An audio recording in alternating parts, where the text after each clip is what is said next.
Assalamualaikum warahmatullahi wabarakatuh.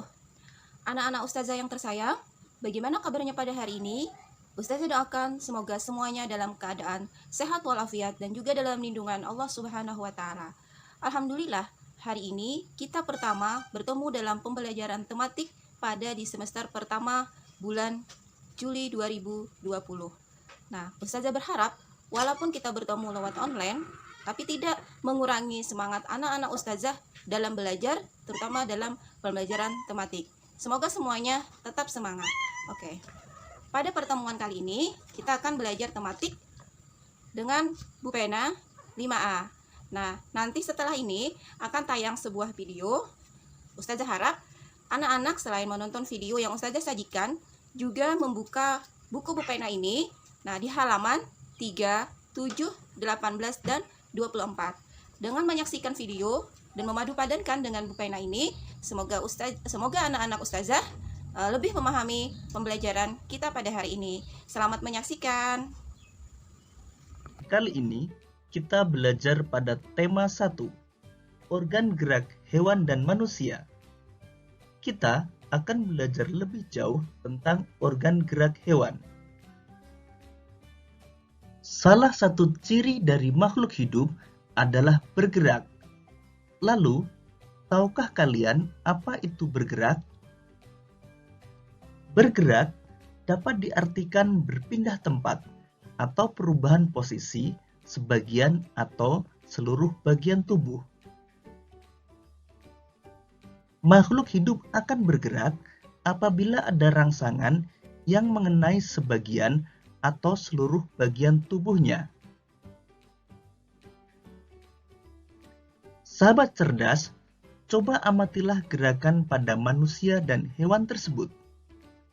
Manusia dan singa tersebut sama-sama melakukan gerakan berjalan. Manusia dan hewan menggunakan organ gerak untuk berjalan, berlari, melompat, memanjat, berenang, dan lain sebagainya. Dari tayangan tersebut, kita dapat mengetahui bahwa organ gerak hewan dan manusia memiliki kesamaan.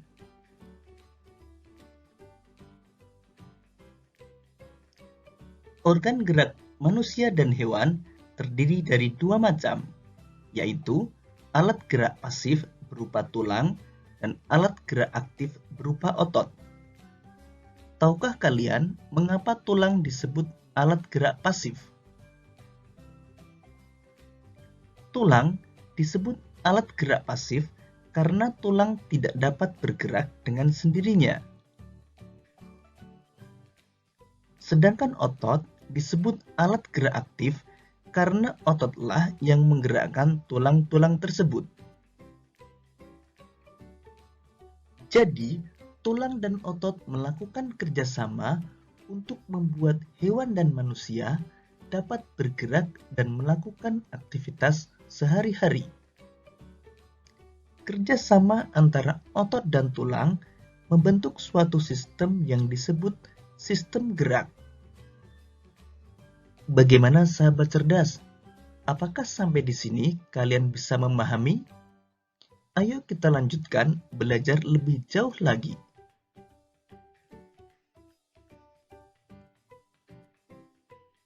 Berdasarkan ada tidaknya tulang belakang, hewan dibedakan menjadi hewan vertebrata dan hewan avertebrata. Hewan vertebrata adalah hewan yang memiliki tulang belakang, misalnya kelinci, gajah, burung, ikan, kadal, ular, dan lain sebagainya. Hewan avertebrata adalah hewan yang tidak memiliki tulang belakang, misalnya belalang, cacing, siput, bintang laut, ubur-ubur, dan lain sebagainya. Sekarang, mari kita amati hewan vertebrata berikut ini. Kelinci dan gajah sama-sama bergerak menggunakan kaki. Namun, cara gerak kedua hewan tersebut berbeda. Kelinci bergerak dengan cara melompat, sedangkan gajah bergerak dengan cara berjalan. Kelinci memiliki tungkai belakang yang lebih besar dan panjang dari tungkai depan. Hal inilah yang menyebabkan kelinci bergerak dengan cara melompat. Kemudian perhatikan hewan berikut ini. Burung merupakan hewan vertebrata yang bergerak dengan menggunakan sayap. Burung bergerak dengan cara mengepakkan sayapnya sehingga dapat terbang di udara.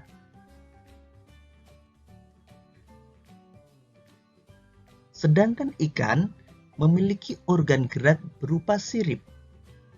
Ikan bergerak dengan cara berenang. Sirip ikan terdiri dari sepasang bagian yang ada di kanan dan kiri, serta sirip ekor yang ada di belakang. Sirip-sirip ini bermanfaat agar ikan dapat bergerak ke arah depan. Ular dan kadal merupakan hewan yang bergerak dengan cara melata. Hewan melata adalah hewan yang bergerak dengan menempelkan perutnya ke tanah. Sekarang, mari kita pelajari alat gerak dan cara gerak hewan avertebrata.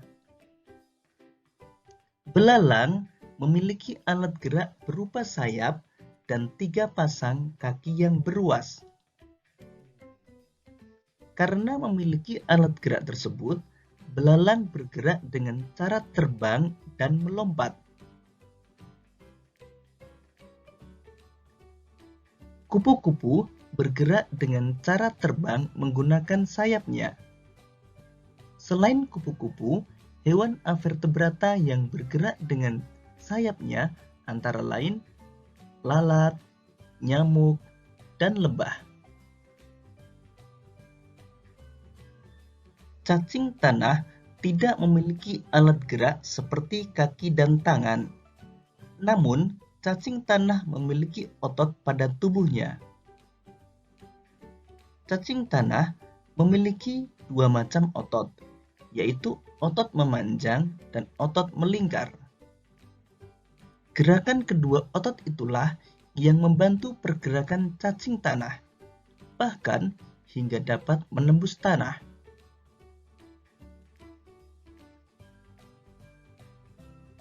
Siput dan bekicot merupakan hewan avertebrata yang bergerak dengan menggunakan otot yang biasa disebut dengan kaki perut.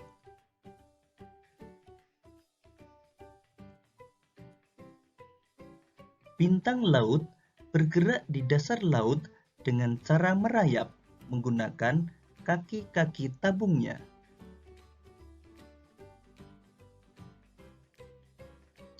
Ubur-ubur dan cumi-cumi bergerak menggunakan tentakel. Tentakel adalah organ tubuh yang dapat memanjang dan bersifat fleksibel.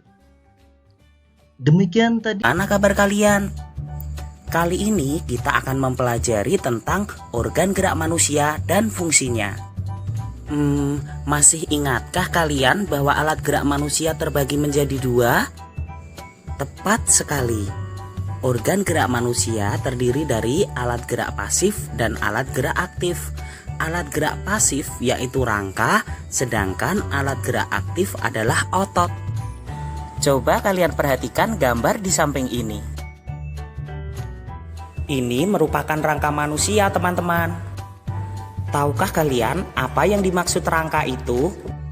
Rangka adalah susunan teratur dari tulang-tulang.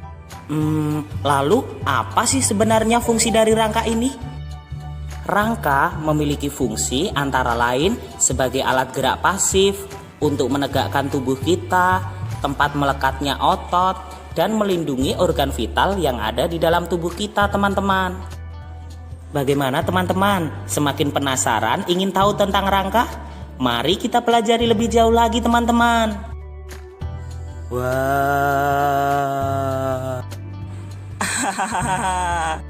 Bagaimana dengan kostumku ini teman-teman? Saya memakai kostum rangka. Sekarang mari kita belajar bersama-sama teman-teman. Rangka tubuh manusia dikelompokkan menjadi 3, yaitu rangka kepala, rangka badan, dan rangka anggota gerak. Kita pelajari lebih detail lagi yuk teman-teman. Gambar di sebelah kanan saya ini adalah rangka kepala teman-teman. Rangka kepala disebut juga tengkorak teman-teman. Rangka kepala ini tersusun dari kumpulan tulang-tulang.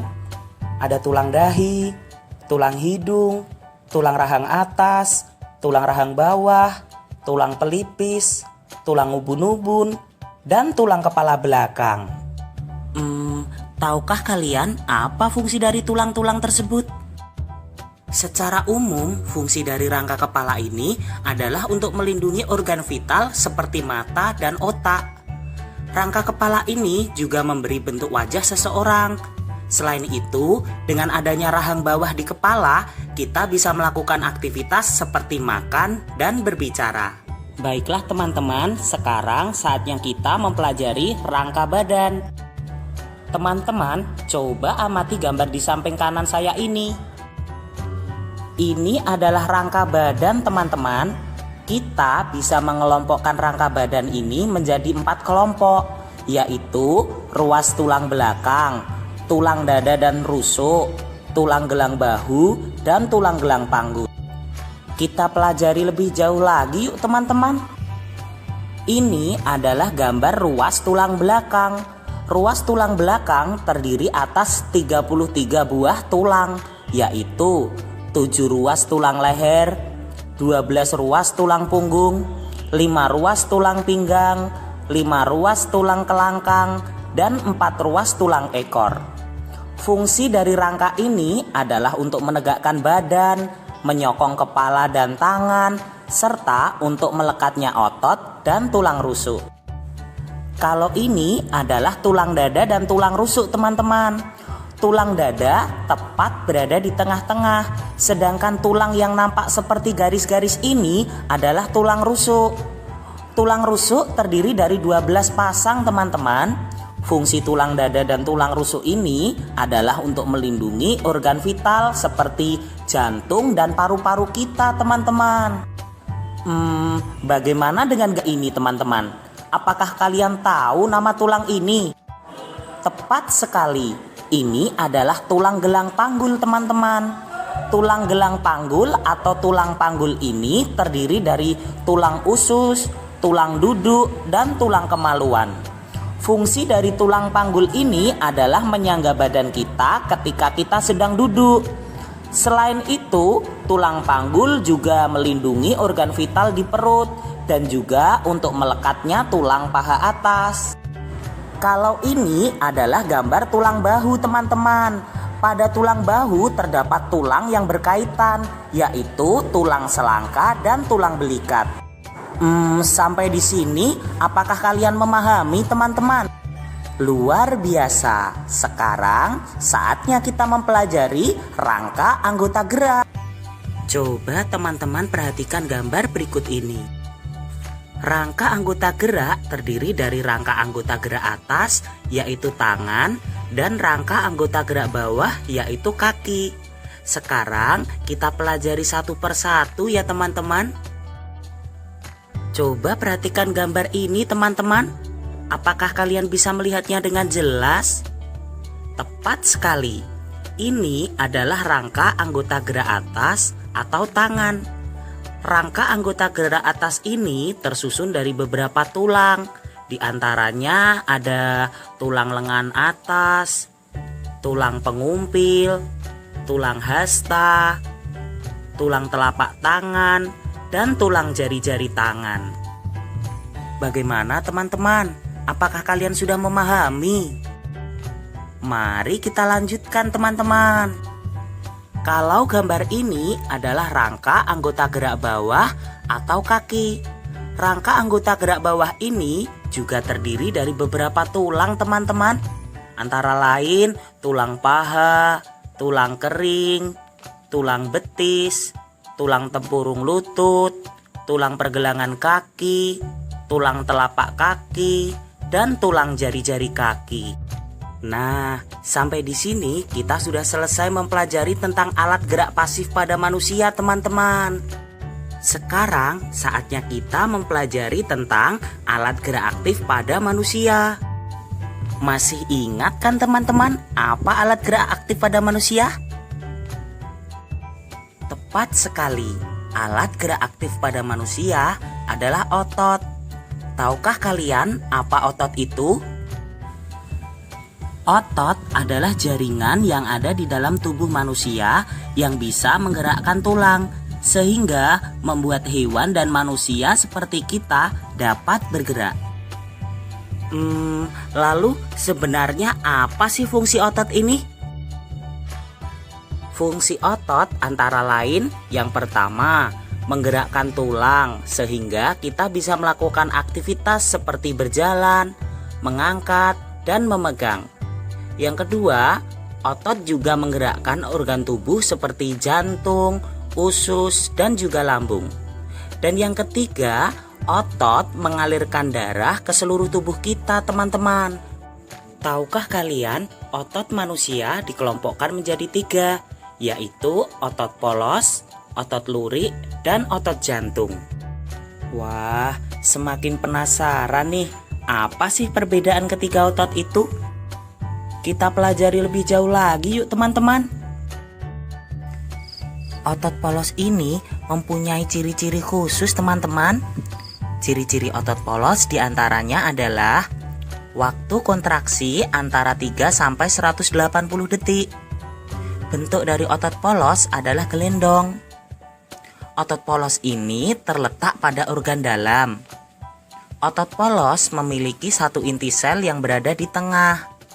Oh iya teman-teman, pergerakan dari otot polos ini sangat lambat dan mudah lelah.